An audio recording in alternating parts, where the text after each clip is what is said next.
नमस्कार दोस्तों, आप सभी को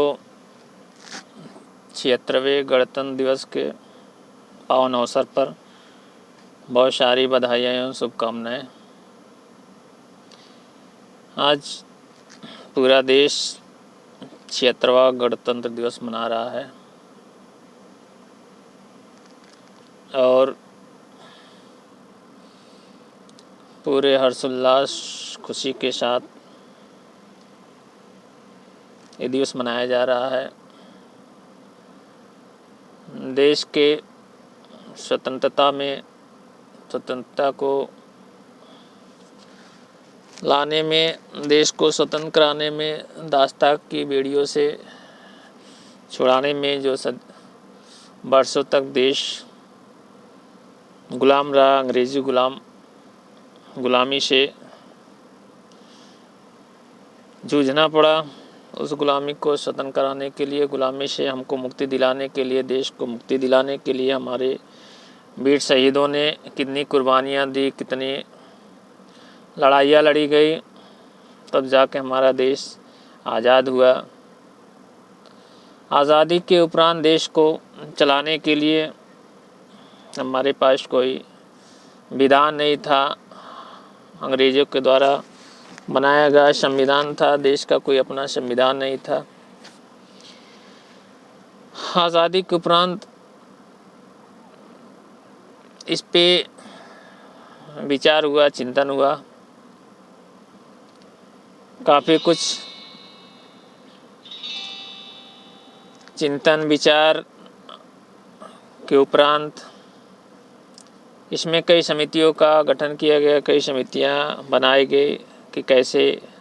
देश को चलाने के लिए अपना स्वयं का विधान, कानून, संविधान बनाया जाए। जिसमें एक समिति सबसे महत्वपूर्ण थी, जिसमें एक समिति प्रारूप समिति को लोगों ने महत्व दिया। उसने अपने विचार प्रस्तुत किए, जिसको ये कहा गया, जिसके लिए ये पास हुआ कि ये समिति सर्वमान्य है, अच्छी है, जो संविधान को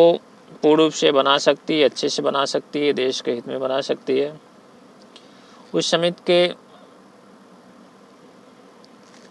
अध्यक्ष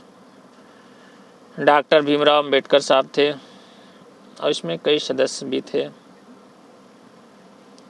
उस समिति ने देशवासियों से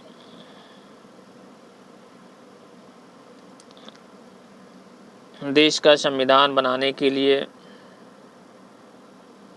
शपथ लिया, उसका बीड़ा उठाया कि हम अपने देश का संविधान बना देंगे। और काफ़ी दिनों के मेहनत के बाद, चिंतन के बाद, कई देशों के संविधान का अध्ययन और उससे नसीहत लेने के उपरांत 2 वर्ष 11 मास 18 दिनों के अथक मेहनत परिश्रम के उपरांत हमारे देश का संविधान बनकर तैयार हुआ, जिसको डॉक्टर भीमराव अंबेडकर साहब, जो उस प्रारूप समिति के सदस्य थे, जिन्होंने देश के राष्ट्रपति को संविधान को सौंपा और 26 जनवरी सन 1950 को इसे पूर्ण रूप से लागू कर दिया गया। उसी दिवस से गणतंत्र दिवस, उस दिवस को 26 जनवरी को गणतंत्र दिवस के रूप में मनाया जाता है। हमारा देश उस तिथि से अपने संविधान को मानने के लिए, अपने संविधान पर चलने के लिए पूर्ण रूप से स्वतंत्र हुआ, देश का विधान लागू हुआ और तब से देश उसी विधान से चल रहा है। यूँ तो समिति में कई सदस्य थे, लेकिन कि काफ़ी लोग कुछ निजी कार्यों से, कुछ विदेशी दौरे से, कुछ स्वास्थ्य के कारणों से उसमें जो समिति में अपना योगदान देना चाहिए था नहीं दिए, जिसके कारण बहुत सारी जिम्मेदारियां, बहुत सारी परेशानियों को उठाते हुए जिम्मेदारियों को बाबा साहब ने अपने कंधे पे उठाया, उसका जिम्मा उठाया। स्वयं उन्होंने बहुत मेहनत किया, क्योंकि अध्यक्ष थे, उनकी जिम्मेदारी बहुत बढ़ गई थी और सदस्यों के काफ़ी सदस्य जो मौके पे रहते नहीं थे, अपने निजी कारणों से, व्यक्तिगत कारणों से, स्वास्थ्य की समस्याओं से पीड़ित रहते, जिसके कारण बाबा साहब स्वयं ने, इसलिए देश के संविधान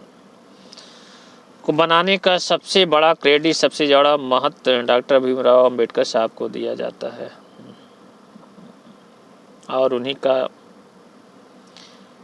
योगदान है। आज पूरा देश उनका कृतज्ञ है, उनके प्रति समर्पित है कि उनके द्वारा ही विश्व का सबसे बड़ा संविधान जिन्होंने बनाकर देश के लिए, देश के हाथों में, देश के लिए समर्पित, देश के लिए समर्पित किया, विधान दिया, संविधान दिया, जिसमें हर पहलुओं पे इन्होंने विचार किया, देश के हर छोटे बड़ों के लिए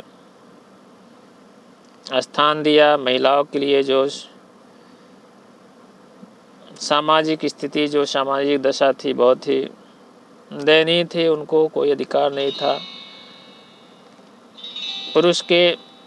समानता का अधिकार नहीं था। बाबा साहब ने महिलाओं को सम्मान दिया कि आपका